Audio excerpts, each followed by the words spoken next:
Hola, mi nombre es Fernando de la Rosa y hoy me gustaría hablar sobre eso que se le llama la cadena de valor del dato. Seguro que si te interesa el mundo de los datos, en algún momento has oído hablar sobre este término. La cadena de valor al final no deja de ser una representación de cómo recoger los datos, los trabajas y los entregas para que se tomen mejores decisiones. En verdad, eso de trabajar y entregar es donde muchas veces se nos encallan los datos y la cadena de valor lo que sirve es para poder entender cada una de las etapas y ver dónde hay fricciones y cómo se pueden resolver. Este es un concepto que creo que es muy útil, pero que creo que necesita de una revisión. Creo que no plasma con exactitud todo aquello que hay alrededor del mundo de los datos. Y para eso, pues he preparado un vídeo donde lo explico y tenéis un artículo donde poder leer con mayor profundidad, ¿vale? Todo lo que vais a poder ver en este vídeo y leer en el artículo es porque el blog de Titonet está sponsorizado por Adam. Ada es una empresa que tiene data centers donde puedes guardar tus datos. Si en algún momento necesitas información, consúltales. Si conoces a alguien que esté interesado en albergar los datos a través de diferentes sistemas, que les consulten, recomiéndales. Gracias a Adam, este contenido está en abierto y no es de pago. Así que, si os gusta el contenido, ser agradecidos con ellos. Dicho esto, vamos a hablar de qué es esto de la cadena del valor de los datos. ¿Sí? La cadena de valor de los datos, como os decía, es la manera de plasmar esa representación de que los datos, ¿sí?, los recogemos, los trabajamos, los elaboramos y nos ayuda para definir mejores decisiones y entonces equivocarnos menos. Eso es lo que a priori es la principal utilidad que debería tener los datos dentro del mundo de la empresa. Es decir, hay una recogida, ¿sí?, hay un input, hay un procesamiento y hay una entrega, ¿sí? Esto es básicamente lo que intenta plasmar la cadena de valor. En verdad, para poder representar y para poderoslo explicar bien, he cogido una representación de las múltiples que hay. En este caso es de un artículo de Brent Dickes, ¿sí?, que hablaba de la maratón de la analítica de datos, sobre todo para hacer énfasis de cómo nos atascamos al final en la toma de decisiones final. ¿Sí? Entonces, creo que hay muchas representaciones, yo he cogido esta. Lo que me es útil es que básicamente plasma muy bien las etapas de lo que se supone que es la cadena de valor. Hay una primera etapa que es la recogida de datos. Hay una segunda etapa que es la preparación de los datos. Hay otra tercera etapa que tiene que ver con dar visibilidad a la organización de los datos.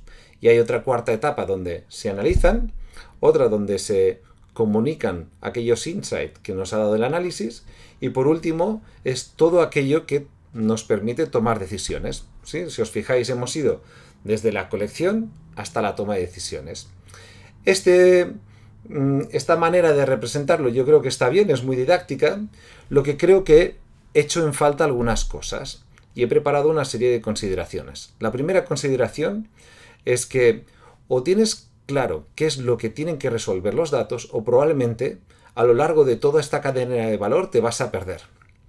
En verdad, una empresa intenta tomar un conjunto de decisiones y los datos deberían de ayudarnos a eso.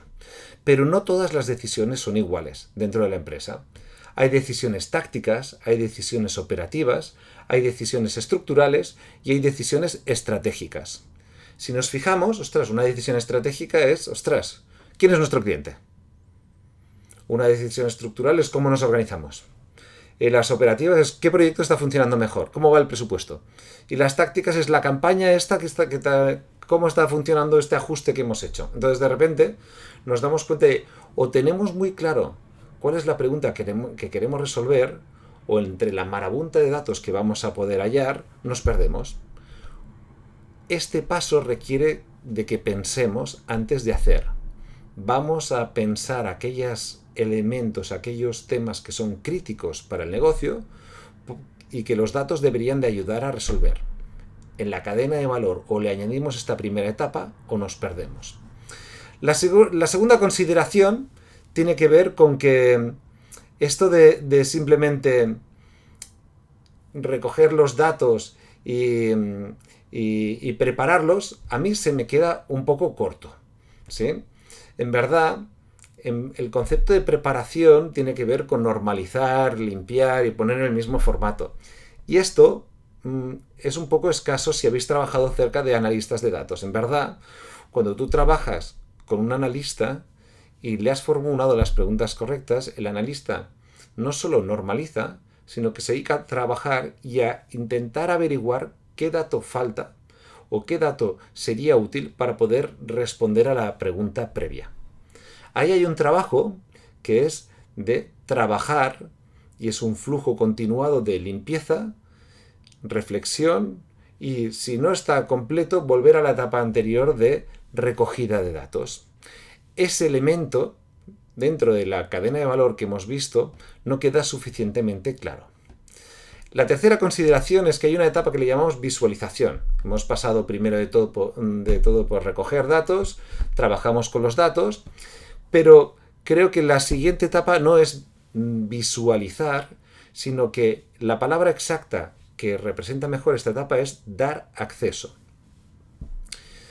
Estamos en pleno boom de los dashboards, del Power BI y de un montón de visualizaciones de datos, pero creo que el elemento crítico es cómo abrimos el acceso para que la gente pueda consultar. El acceso puede ser centralizado, es decir, hay un órgano, un departamento que da acceso al resto, ya puede ser en formato dato en bruto o ya puede ser en formato visualización, ¿sí? Esto es un modelo clásico. Hay un modelo que es descentralizado, que todo el mundo puede llegar a acceder a los datos, crearse sus propias visualizaciones y a partir de ahí hacer su propio análisis. Y hay otro que tiene que ver con distribuido. Hay una serie de nodos dentro de la organización que tiene acceso y ayuda al resto a interpretarlos y analizarlos. El elemento crítico aquí no está en la visualización, sino en cómo damos acceso, quién tiene acceso y cuál es la visión que tenemos en la accesibilidad de los datos dentro de la compañía. Entonces creo que dentro de la cadena de valor que hemos visto queda poco plasmado. La siguiente consideración es la que tiene que ver con el insight de toma de decisiones. ¿Sí? En verdad, el problema en muchos casos, ahora que ya tenemos acceso a los datos y que una vez que tienes acceso a los datos puedes elaborar hipótesis y salen un montón de diferentes preguntas y de ahí podemos identificar cosas que serían útiles para aquello que estamos buscando, que es mejorar según qué tipo de decisiones. El problema ahí no está en identificar el insight, sino en cómo una organización tiene plasmado su sistema de toma de decisiones. No puede ser que los datos nos den acceso a insights muy claros y que después tengamos que pasar por un proceso en el cual tenemos que informar a alguien. Este alguien tiene que recomendar lo que hemos informado para que el que va a ejecutar reflexione y confirme para a partir de ahí pasar a un sistema de decisión y por último hay una persona que apruebe. Si este es el mecanismo, la velocidad que le estamos dando a los datos no es útil. Entonces, muchas veces es mucho más relevante no la identificación del insight, sino cómo una empresa tiene diseñado el proceso de toma de decisiones. Y esa es la cuarta reflexión. La quinta reflexión, que es importante, es que dentro de este esquema de toma de decisiones falta un elemento crítico. Este elemento crítico es ¿qué hacemos cuando hemos tomado la decisión y cómo aprendemos si hemos acertado o no hemos acertado? El proceso de retroalimentación de aquello que nos dicen los datos es casi tan importante como toda la cadena. Entonces, claro, de repente, si compramos el concepto de cadena de valor donde entran datos y al final tomamos decisiones, nos olvidamos de que estas decisiones deberían de nutrir a según qué partes dentro de la cadena de valor. Es ahí cuando de repente nos damos cuenta de que si nutre tantas cosas, probablemente tenemos que replantear el diseño y la estructura de la cadena de valor. Y por eso yo he pensado en un esquema que es algo diferente. Más que una cadena de valor, estos son dos ciclos combinados. Hay un ciclo que es el que nutre de datos, ¿sí? Es un ciclo donde hacemos las preguntas críticas del negocio, coleccionamos los datos, trabajamos con datos, los analizamos y los distribuimos y a partir de ahí nos salen un conjunto de decisiones. hay un segundo ciclo que tiene que ver con esas decisiones que tomamos, cómo las ejecutamos y qué aprendemos gracias a ellas. Son dos ciclos que no tienen nada que ver. Hay un primer ciclo que nos da la madurez del modelo, hay un segundo ciclo que nos da el aprendizaje, que nos da la puesta en marcha, la puesta en acción de los datos. Bueno, y hasta aquí la explicación de la cadena de valor. Espero que os haya sido útil y que aquellos que os interesen el mundo de los datos, que sepáis que estoy escribiendo mi segundo libro. El primero lo tenéis aquí, que es Data, y el segundo libro tiene que ver cómo tomamos decisiones con datos. Nada, nos vemos en el siguiente vídeo. Gracias.